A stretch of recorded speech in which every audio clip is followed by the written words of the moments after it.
Bem-vindos à sexta aula da disciplina de Introdução à Linguagem de Programação Python, ministrada na Faculdade de Letras da Universidade Federal de Minas Gerais. Essa disciplina é baseada no curso Introdução à Ciência da Computação com Python, parte 1, do professor Fábio Con, disponível na plataforma Coursera. Hoje, nessa sexta aula, falaremos sobre repetições encaixadas. Mas antes eu gostaria de relembrar o comando while, que foi ensinado na quarta aula dessa disciplina. O comando while, também conhecido como laço, ele é utilizado para processar repetições.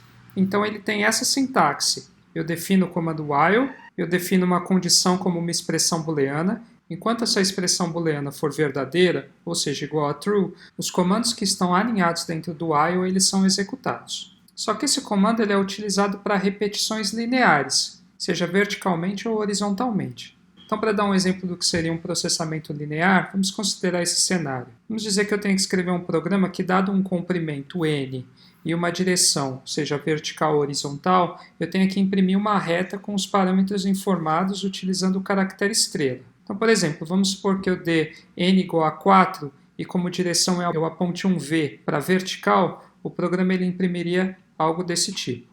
Vamos demonstrar como codificar esse programa no Jupyter. Então aqui eu tenho o enunciado do cenário. Supor que eu defina aqui uma função chamada reta, que recebe um parâmetro n e recebe um parâmetro direção. Okay? Algo interessante que eu não tinha explicado antes a respeito de parâmetros em funções Python é que vocês podem inserir um valor padrão. Então eu posso vir aqui e falar que direção é igual a v, de vertical. Então nesse caso, por exemplo, se eu declaro a função somente com um parâmetro n, ela não vai me dar um erro. Ela vai alocar o valor v para a direção. Então, se a gente vier aqui der esse print para mostrar o que ela imprimirá como parâmetro de direção, vocês vão ver que ela vai imprimir v. Então, sempre quando vocês têm um valor padrão para um parâmetro, vocês podem defini-lo dessa maneira ao definir uma função. Então, voltando aqui, nós temos que construir uma reta de comprimento n e na direção informada como parâmetro. Então aqui eu posso declarar uma variável i, atribuir para ela o valor 0 de início, e aqui eu posso falar, enquanto i for menor que n, eu vou imprimir um asterisco, eu vou incrementar i. Então se eu rodar agora, ela vai me devolver uma reta vertical de comprimento 4. Mas não é só isso que o enunciado está pedindo. Além disso, eu tenho que fazer com que a reta ela siga a direção que foi dada. Vamos supor que a direção aqui foi vertical. Mas vamos supor que eu dei um H, que eu quero a reta impressa na forma horizontal. O programa ele vai continuar gerando vertical. Então aqui eu quero apresentar um novo conceito para vocês do comando print. O comando print, após vocês declararem o que pode ser impresso, vocês podem declarar um parâmetro dele chamado end. O end, por padrão, assim como foi ensinado aqui, ele recebe o valor /n, que é o valor que quebra uma linha. Então, sempre quando vocês chamam o comando print, o que ele vai fazer é imprimir o que vocês deram como entrada e ele vai inserir um caractere desse no final que quebra a linha. Só que aqui o que nós podemos fazer para imprimir horizontalmente é mudar esse comando padrão por espaço. Então, se eu rodar esse comando agora, você vai ver que o programa ele vai imprimir os asteriscos horizontalmente. Então, sendo assim agora, eu posso fazer uma condição. Se direção for igual a v, eu somente imprimo a estrela. Claro que eu posso definir o comando aqui, /n, mas lembrando que esse é o valor padrão do parâmetro end do print. E caso não seja v, eu vou imprimir horizontalmente. Então, se eu vim aqui agora, ele vai me imprimir a reta na direção que foi dada como entrada.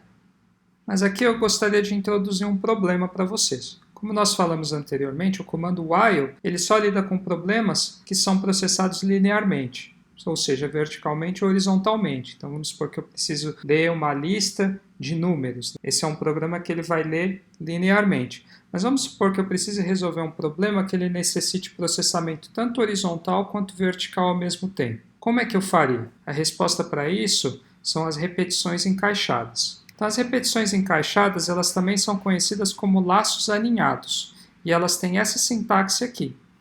Então, é quando eu aninho um while dentro de um while infinitas vezes. Nessa sintaxe, então, eu vou ter o comando while, enquanto a condição for verdadeira, ele vai executar os comandos que estão aqui dentro. E aqui tem um segundo while, que enquanto a segunda condição for verdadeira, ele vai executar também. E esse while, ele vai executar em toda a iteração do primeiro while.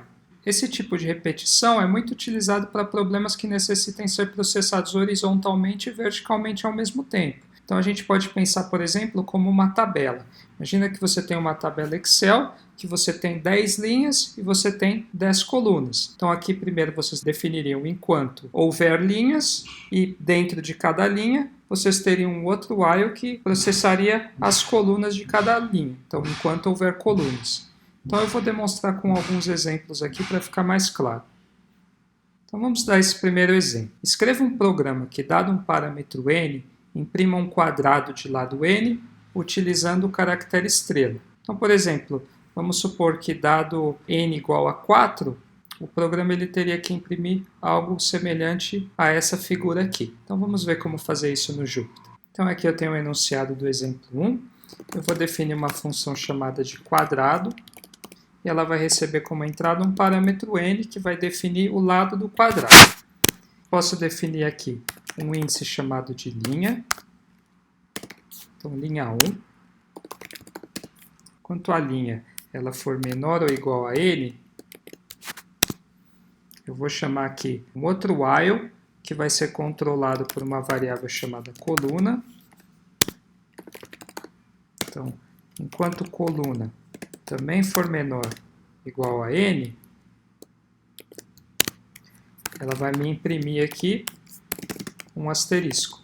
Agora, preciso incrementar os índices, certo? Então, aqui coluna mais igual a 1, também linha mais igual a 1. Então, aqui, né? Enquanto a linha ela for menor que n, eu vou definir aqui um outro while, que enquanto coluna menor ou igual a n, eu vou imprimir um asterisco. Então, o que eu estou fazendo aqui? Eu estou processando cada linha, e a cada iteração de uma linha, eu itero sobre todas as colunas desse quadrado. Então vamos rodar aqui essa função para ver o que ela retorna. Eu vou colocar aqui o valor 2. Que ela retornou uma reta. Se a gente pensar quadrado, 2 vezes 2, ele tem área 4, então ele me retornou 4 estrelas, mas não da forma que nós queríamos. Então aqui o que nós temos que fazer? Aqui toda vez que ele imprimir uma estrela, iterando a coluna de cada linha, eu posso dar um espaço. Só que assim que eu cheguei na última coluna da linha, preciso começar uma outra linha, certo? Então aqui eu posso dar um print para ele fazer a quebra para a próxima linha que vai ser dada na iteração do while. Então vamos ver agora o que acontece. Então agora eu tenho um quadrado. E eu posso fazer de tamanhos diferentes. Vou fazer aqui tamanho 10. Então aqui eu tenho um quadrado. Bom, aqui agora eu tenho um segundo exemplo. Vamos supor que eu peça para escrever um programa que, dado um parâmetro n, imprima um quadrado de lado n, imprimindo a contagem dos pontos da figura.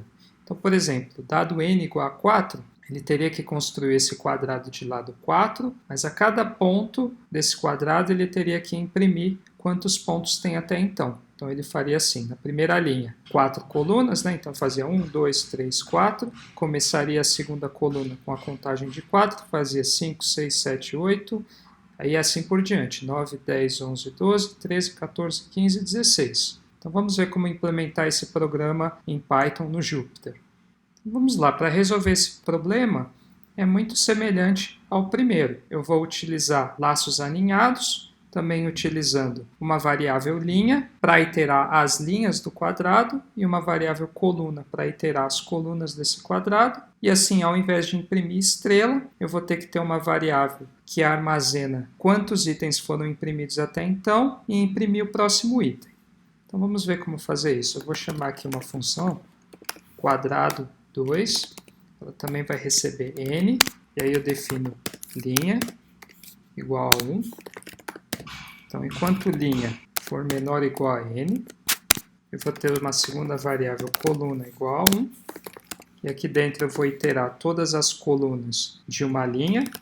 Então, enquanto coluna menor ou igual a n.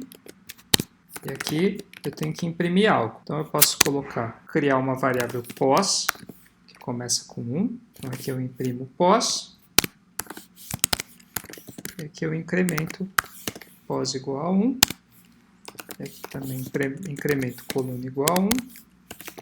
E aqui linha igual a 1. Só lembrando a forma correta de fazer a impressão. Então aqui eu vou dar espaço. E aqui no final da linha eu quebro uma linha para começar a imprimir as colunas da linha subsequente. Então vamos ver se essa função funciona. Bom, aqui esqueci de um detalhe, certo? É mais igual a 1. Então aqui ele imprimiu corretamente. Vocês veem que não está muito bem formatado, certo? Os espaçamentos entre as colunas não está muito bom. Nesse caso, ao invés de um espaço simples, o que a gente pode fazer é o comando tab. O comando tab ele dá um espaçamento correto entre as colunas. E o comando tab no Python ele é representado pelo caractere /t. Então vamos ver agora.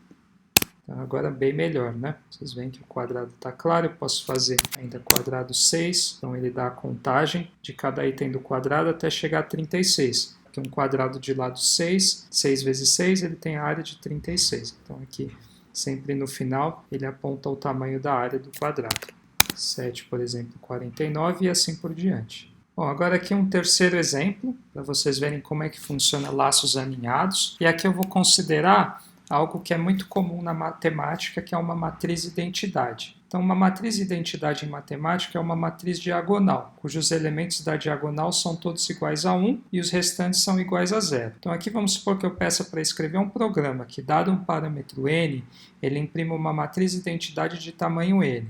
Então, por exemplo, dado n igual a 4, o programa ele deverá imprimir algo assim, onde todos os números são iguais a 0, exceto os da diagonal, ou seja, aqueles números onde a linha é igual à coluna. Então vamos ver como fazer isso em Python no Jupyter. Então aqui eu tenho o enunciado do exemplo 3, supor que eu crio uma função chamada identidade, ela vai receber n, que é o tamanho dessa matriz identidade deve ter, e novamente eu defino linha igual a 1, enquanto linha for menor ou igual a n, eu vou iterar todas as colunas dessa linha.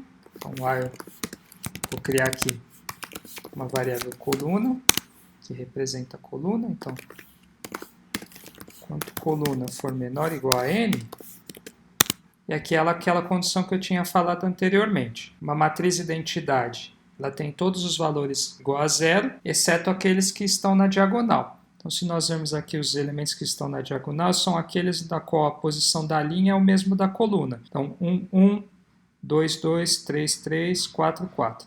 Então, aqui o que eu posso fazer é, se linha for igual a coluna, eu vou imprimir 1, certo? Caso contrário, eu vou imprimir 0. Aqui, nunca se esquecer de incrementar o while. Então, aqui dentro a coluna, sempre para cada coluna da linha. E aqui para passar para a próxima linha. E um print final de quebra-linha aqui para dar início ao print da linha subsequente. Vamos ver se funciona. Vou fazer aqui identidade. Vou fazer identidade de 6. Vamos ver. Então, aqui está funcionando, certo? Posso fazer de diferentes valores. Agora aqui um quarto exemplo, para que um programa que existe tanto processamento vertical quanto horizontal, é para calcular a tabuada. Então imagine que eu tenha que escrever um programa que, dado um parâmetro n, esse programa ele tenha que escrever a tabuada de 1 a n. Como é que eu faria isso? Vamos lá no Jupyter para ver. Então aqui eu vou escrever uma função chamada de tabuada. Vai receber um índice n. E aí o que eu tenho que fazer? Eu tenho que considerar todas as tabuadas, então vamos supor que de 1 a 5. Então, para cada tabuada eu tenho que fazer, certo? Deixa eu abrir uma nova linha aqui. Vamos supor, eu tenho que começar pela tabuada do 1. Então eu tenho que fazer 1 vezes 1.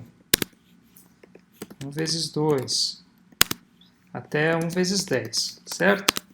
Aí depois, vamos supor que eu tenho uma próxima linha, tenho que fazer 2 vezes 1, 2 vezes 2, 2 vezes 10. Depois, próxima linha, 3 vezes 10, 3 vezes 1, até 3 vezes 10. Aí depois eu faço para o 4 e assim por diante. Então vocês veem que aqui, sempre o primeiro elemento, ele pode ser encarado como a linha da matriz, o segundo elemento como a coluna ou o laço aninhado. Então aqui o que eu posso fazer é definir um i igual a 0, ou melhor, um i igual a 1. Eu posso falar, enquanto i ele for menor ou igual a n, então esse i aqui ele vai representar o primeiro número da tabuada, o j igual a 0. Aí eu posso falar que enquanto j ele for menor ou igual a 10, eu imprimo aqui a tabuada. Então eu posso falar aqui i vezes j igual a i vezes j. E aqui sempre incrementando, mais igual a 1. Também. Vamos ver se funciona? Vamos lá. Eu quero imprimir a tabuada de 1 a 5. Vamos ver. Opa, tabuada, não tabulada. Vamos lá. Então aqui está funcionando. Então sempre aqui a gente pode encarar como a linha, né? O primeiro while, leva em conta o 1. Aí depois, para cada tabuada, né, 1 ele vai calcular de 0 a 10, pautando pelo j. Então aqui ele faz 1 vezes 0, 1 vezes 1, até 1 vezes 10. Depois aqui termina esse while. Aí começa a próxima iteração do segundo, onde i vai ser igual a 2. E aí de novo ele começa o processo de iteração do laço aninhado. Então ele computa 2 vezes 0, 2 vezes 1, assim por diante. Uma coisa que a gente pode fazer por questão de estética é definir mais um quebra-linha aqui, porque aí ele separa, sempre aqui quando ele chega no final de uma tabuada, ele vai fazer a quebra de um espaço para começar a próxima. Então vamos ver. Aqui, por exemplo, ele quebra o espaço e começa a próxima. Então aqui eu tenho a tabuada e posso fazer, por exemplo, até a tabuada do 10. Então aqui eu tenho todas as tabuadas. Bom, agora aqui um quinto exemplo. Vamos supor que eu peça para vocês escreverem um programa que leia uma sequência de números digitados pelo usuário e para cada número digitado ele informe o seu fatorial. Então aqui a primeira coisa que nós podemos fazer é se recordar de como é que se computa fatorial. Então eu posso criar uma função aqui fatorial, que recebe um valor n. Então como é que funciona fatorial? Vamos supor que n é igual a 5, o que eu tenho que fazer é multiplicar todos os números de 1 até 5, certo? Por exemplo, de até 6, mesma coisa. Ou eu posso fazer o contrário também. 6 vezes 5, vezes 4, vezes 3, vezes 2, vezes 1. Ou de 5. Aqui o que eu posso fazer? Criar um while. Então primeiro criar uma variável aqui, fetch. Começar ela com 1. Eu posso falar, olha, enquanto n for maior que 1, você vai fazer fetch vezes igual a n menos igual a 1. E vai retornar o resultado da fatorial. Então vamos ver. Então aqui como é que a gente fez, né? Fatorial de 5 tem que ser igual a 120. Então se a gente rodar o exemplo, também tem o 120. Né? Vamos supor de 4. 4 tem que ser 2 vezes 3, 6. 6 vezes 4, 24. Se eu fizer 24 também, então está funcionando. Eu tenho um while. Só que aí o que o programa me pede é que escreva um programa que leia uma sequência de números digitados pelo usuário e para cada número digitado informe o seu fatorial. Para ler a sequência, o que eu preciso é de um primeiro while, e uma vez que eu leio cada número digitado, eu preciso chamar a fatorial dentro dele, que vai ter esse while aninhado. Então vamos ver como fazer isso. Então aqui eu posso ter um print para o usuário, supor que eu fale digite um valor para calcular sua fatorial. Aqui vamos supor que eu recebo um valor n. Vamos supor que eu quero que pare a sequência quando ele recebe um valor negativo. Aqui eu posso falar, olha, enquanto n for maior ou igual a zero, enquanto não for um valor negativo, prossiga. Aqui o que eu posso fazer é chamar esse exemplo aninhado aqui, certo? Ou melhor, como eu já desenvolvi uma única vez, eu posso vir e chamar o resultado da fatorial, certo? Então, n, e posso falar, então, fatorial de n é igual a, aqui eu dou o resultado de fatorial. E aqui, ao final desse while, eu posso pedir um novo número. Então vamos ver se funciona. Antes, para ficar certinho, eu vou colocar aqui uma função chamada run, sempre agrupando em funções. E aqui eu vou chamar essa função run. Vamos ver. Então, digite um valor para calcular sua fatorial. Então, eu vou falar 3. Então, ele calcula a fatorial de 3 é igual a 6. Aí, digite outro valor para calcular a fatorial. Emissor 5, ele fala que é 120. Então, aqui ainda para ficar melhor, se eu quisesse aqui, poderia colocar 2 quebras-espaços para ter uma estética melhor entre a requisição para o usuário e o valor do exemplo anterior. Então, digite um valor para a sua fatorial 2, 3 e assim diante até eu digitar um valor negativo. Então, se eu digitar -1, ele encerra o programa.